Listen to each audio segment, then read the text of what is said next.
The government is facing heat from the opposition parties like Congress on the Nairobi trade deal of the WTO that is expected to lead to the culmination of the Doha trade talks. Rituparna Bhuyan and Areeb Sherwani report trade experts and civil society groups have criticized the Modi government for what is being termed as India's weakest show at the WTO. Death knell for the Doha development round actually is there now, has been sounded. The biggest casualty of this Nairobi ministerial has been the Doha development agenda. Trade experts slamming the Nairobi ministerial declaration of the WTO, which was adopted on the 19th of December. The declaration will mean that India will have to cut down on sugar subsidies by December 2023. In return, India couldn't get a specific assurance at Nairobi on its demand on a special safeguard mechanism that enables poor nations to raise import duties for protection against spike in farm imports.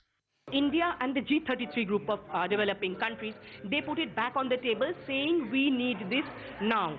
But you see that in the text, finally what we have is that there will be a work program, there will be discussions, but we've been having discussions for years now.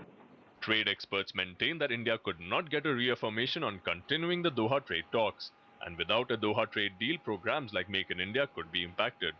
And then we have the big ticket Make in India program, where it is impossible to do your manufacturing, to get your manufacturing sector up and going if you don't have a certain amount of tariff protection, or you can't use certain instruments to support the industry.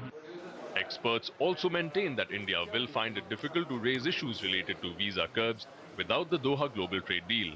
You know how difficult the H-1B visa has been.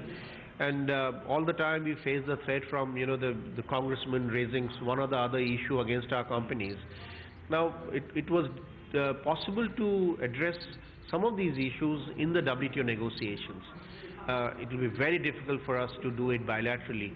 On its part, the government has been saying that India's interests have been taken care of at the WTO.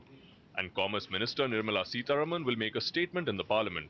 But the opposition is not impressed, and Congress will seek to corner the government on India's climb down at the WTO.